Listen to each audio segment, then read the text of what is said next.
Bonjour à tous, une dernière vidéo pour évoquer ce chapitre sur l'évolution politique de la France de 1848 à 1914. Nous sommes toujours dans la troisième phase, la République qui surmonte nombre de crises entre 1887 et 1914. Et après avoir évoqué la République radicale, évoqué aussi les difficultés internes qu'elle a dû affronter, nous allons voir maintenant comment la France, en gros entre 1870 et 1914, fait face à la montée des périls extérieurs. Car l'Europe de cette époque-là n'est pas l'Europe que nous connaissons aujourd'hui, qui est une Europe pacifique, c'est une Europe qui peut très bien connaître une guerre assez brutalement. Deux pays peuvent se déclarer la guerre, une tension peut apparaître subitement. Ça n'est pas vraiment un continent de paix à ce moment-là. Et dans ce contexte, eh bien, chaque pays essaie de se préparer au mieux, essaie de se protéger au mieux en cas de conflit. De 1871 à 1890, l'Europe va vivre à l'heure de Bismarck. Le chancelier allemand a une politique, c'est isoler la France. Son objectif, c'est lui interdire toute revanche. Donc son objectif, c'est que rien ne bouge, que rien ne change en Europe, ce qui permet de maintenir la France dans une situation d'isolement. Et il va pour cela tisser une véritable toile autour de la France qu'on appelle les systèmes bismarckiens.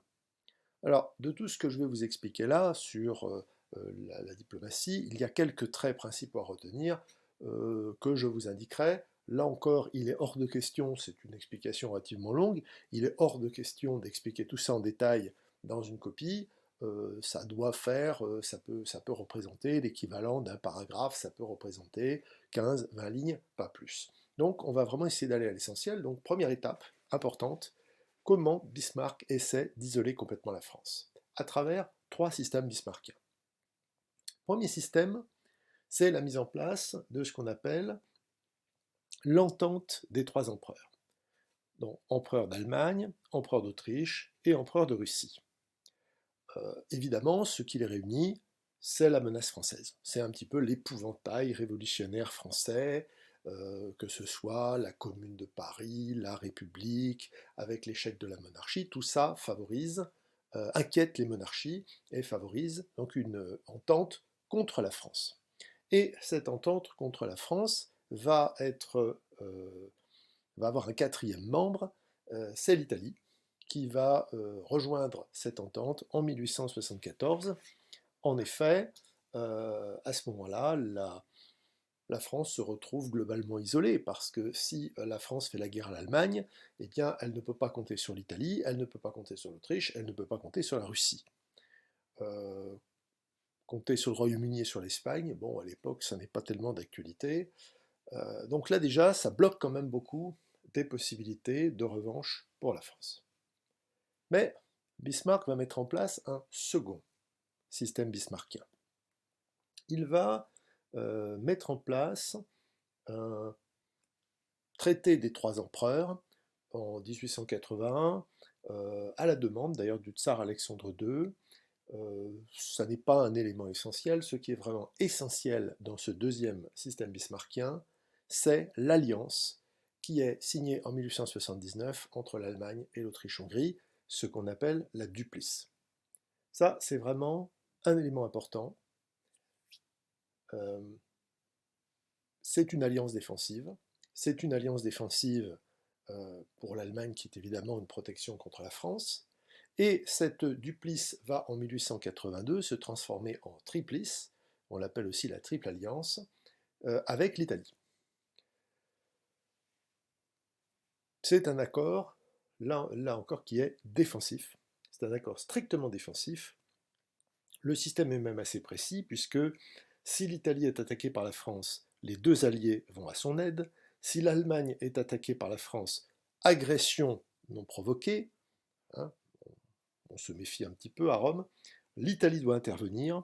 Cependant, elle ne doit le faire auprès de l'Autriche que si cette dernière est attaquée à la fois par la Russie et par la France.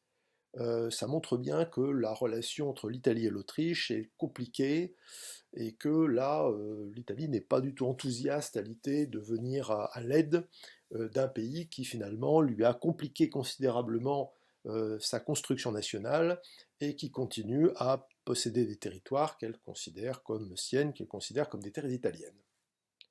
Donc deuxième système, la mise en place d'une triple alliance, Allemagne, Autriche-Hongrie, Italie.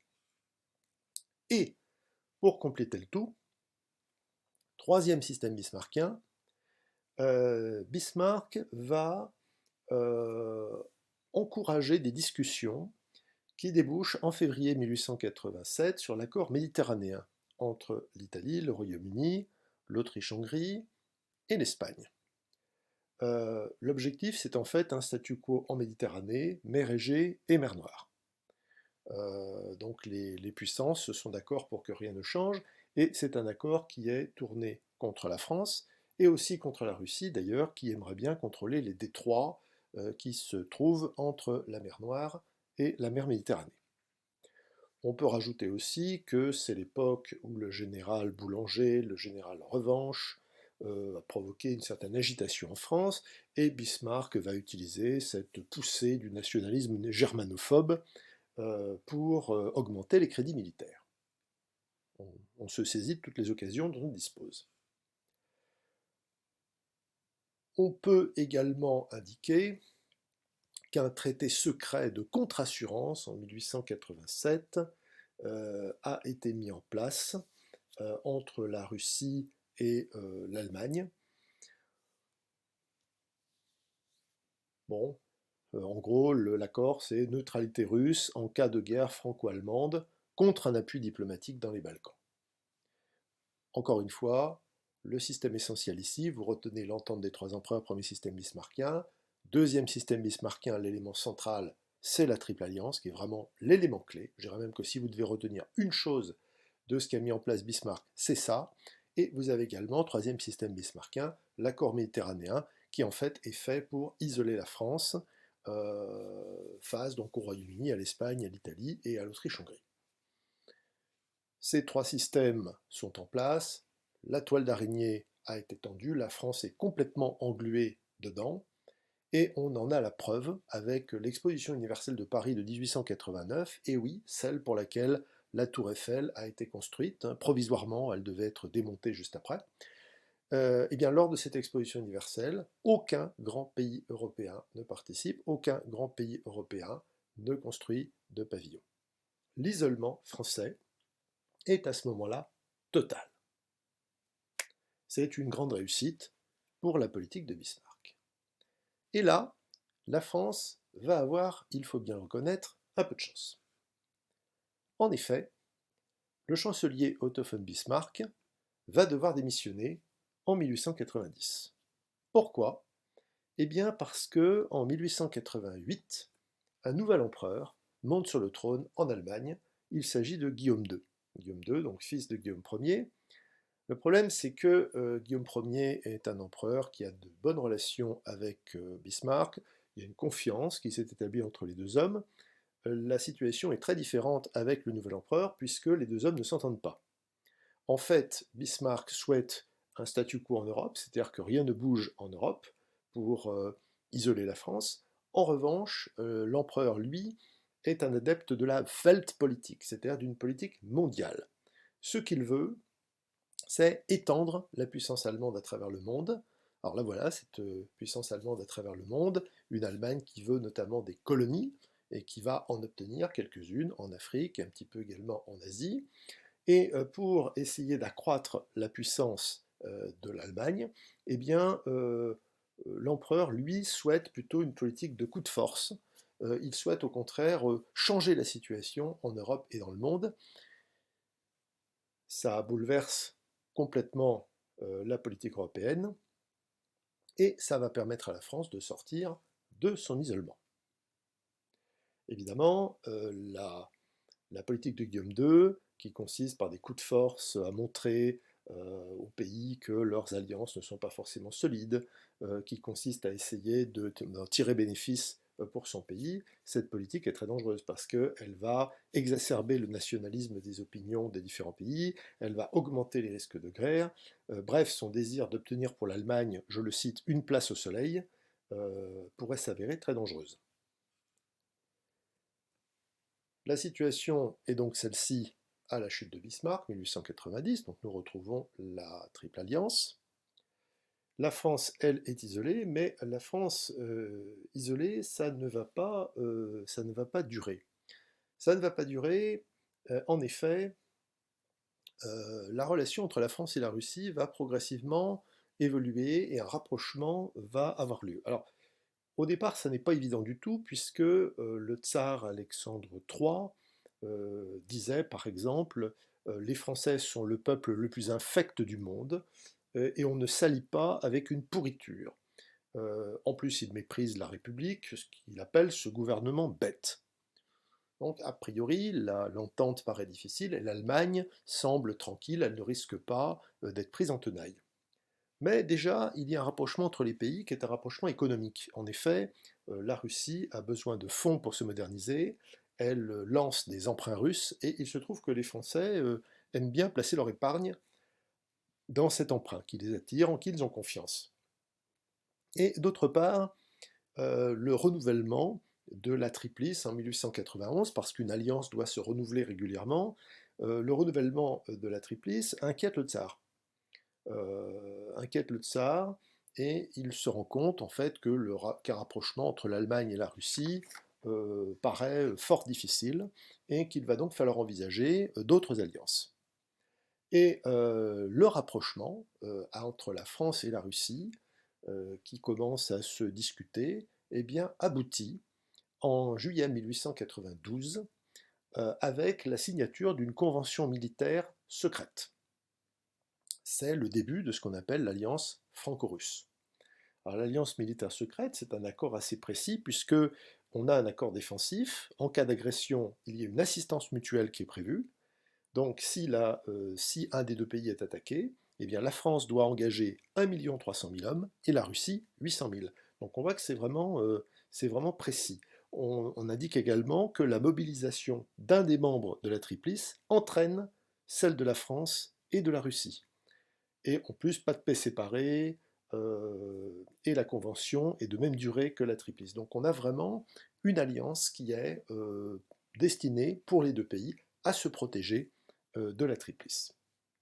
Ça ressort très clairement. Donc au départ, on est sur un accord secret qui va finalement être connu. Et nous voyons par exemple ici le petit journal qui représente bras dessous, un soldat français en pantalon rouge avec un soldat russe. Derrière, nous voyons une statue qui représente les trois membres de la Triplice avec des nez qui s'allongent. Ils s'allongent parce qu'ils sont évidemment très déçus de voir cette merveilleuse entente. Et en embuscade, derrière le socle, nous voyons un personnage qui a l'air extrêmement antipathique et qui n'est autre qu'un Anglais, qui apparaît ici comme étant en embuscade. Là, on voit bien que les Français, le petit journal et ses dessinateurs n'aiment pas forcément ni les Allemands ni les Britanniques. J'ai depuis le début ici sur cette diapositive marqué Delcassé renverse la situation. Alors ça peut vous intriguer, je pense que si nous étions en classe, vous m'auriez déjà posé la question. Eh bien, je vais y répondre. Qui est ce Delcassé? Eh bien, le voici. Delcassé est Théophile Delcassé. C'est le ministre des Affaires étrangères françaises. C'est un ministre qui arrive en poste en 1898 et qui en partira en 1905. Donc je vous avais dit que même si les gouvernements tombent fréquemment, il va y avoir 6 gouvernements pendant cette période, et bien lui va rester, au-delà des changements de gouvernement, le ministre. Et c'est un personnage qui va jouer un rôle, alors il est très loin d'être le seul bien entendu, mais il va jouer un rôle non négligeable dans la transformation de la situation française, d'un isolement à une situation beaucoup plus favorable.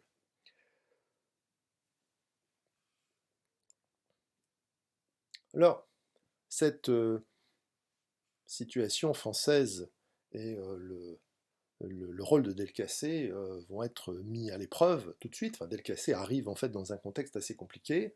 C'est celui, il arrive en poste en 1898, et là, vous le savez, il se passe quelque chose de fort sérieux, c'est l'incident de Fashoda.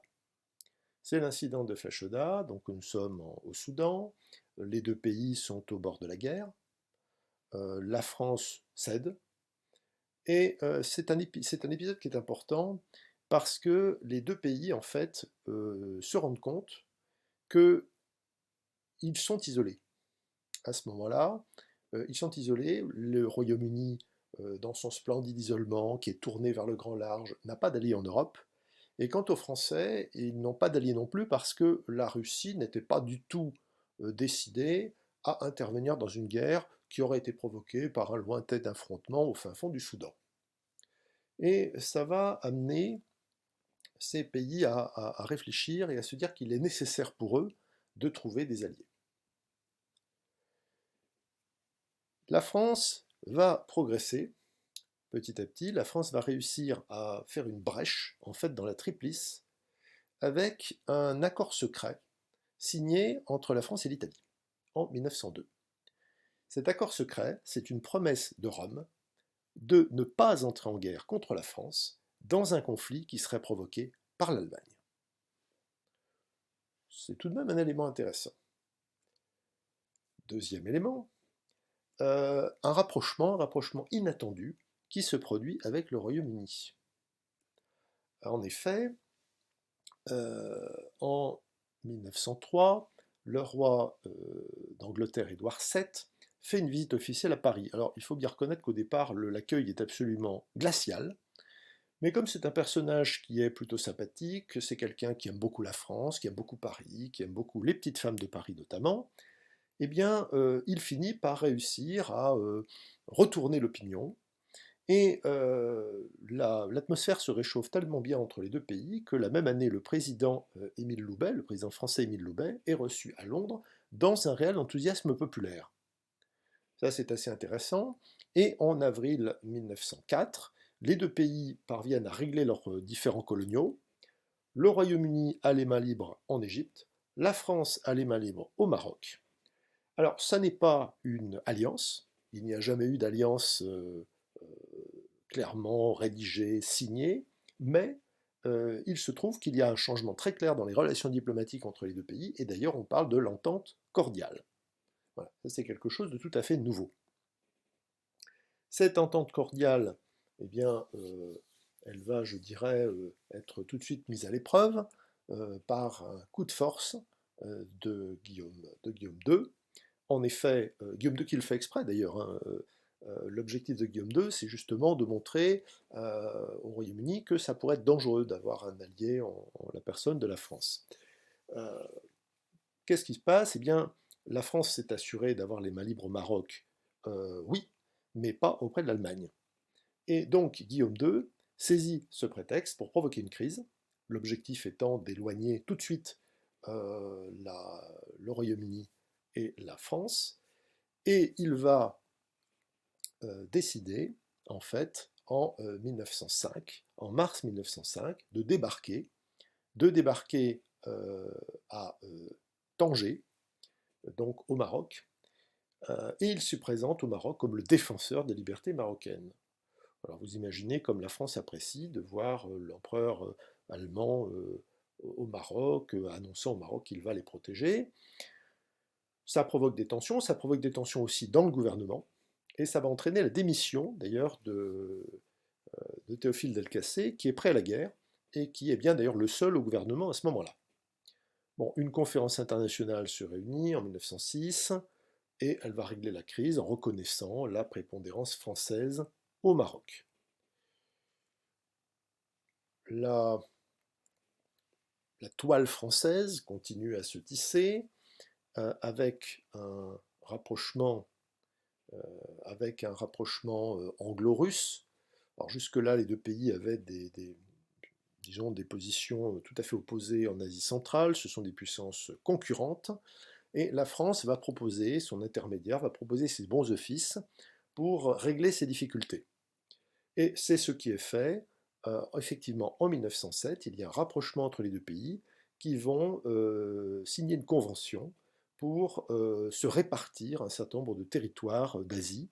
Donc le Tibet et l'Afghanistan deviennent neutres, l'Iran est partagé en zone d'influence, bref, les deux pays règlent leurs différends. Et c'est l'ensemble de ces éléments, l'alliance franco-russe, l'entente cordiale, le rapprochement anglo-russe, que nous appelons la voici qui apparaît, que nous appelons la triple entente. Voilà. Alors attention, la triple entente, ça n'est pas une alliance, il y a simplement une alliance entre la France et la Russie, c'est un rapprochement, c'est un accord, c'est une entente entre les pays. Ça n'a jamais été, ça n'est pas non plus en 1914, une alliance en bonne et due forme entre les trois pays. Mais bon, on a bien, néanmoins, deux grands ensembles. Un ensemble avec Allemagne, Autriche, Hongrie et Italie, dans la Triplice, et un autre ensemble qui est prêt à prendre à revers ces pays. Il s'agit cette fois-ci de la Triple Entente. Là encore, face à toute cette situation, l'empereur Guillaume II va relancer un coup de force dont il a le secret. La tension va monter de nouveau en 1911 au Maroc.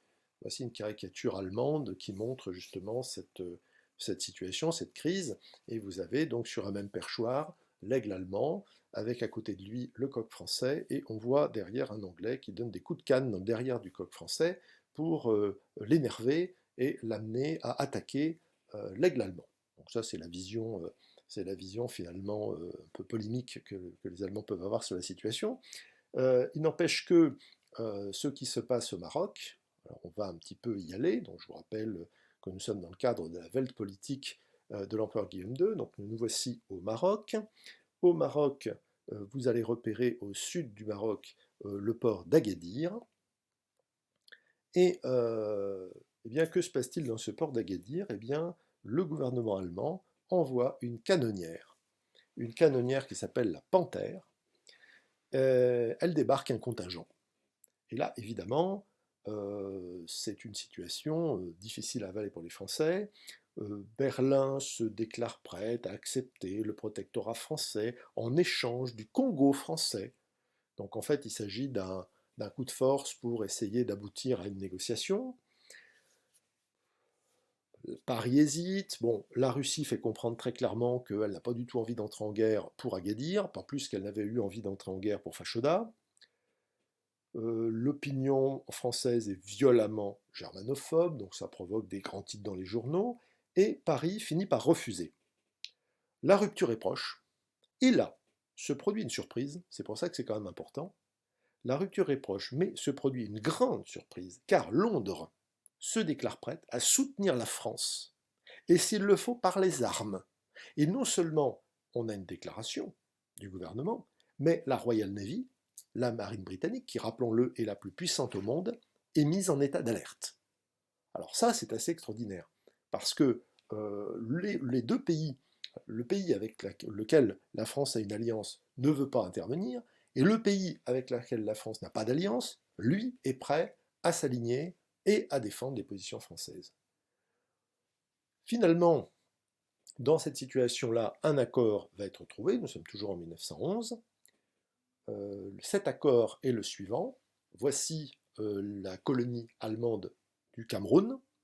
Eh bien, les Français acceptent de céder quelques morceaux du Congo français pour arrondir un petit peu les possessions allemandes.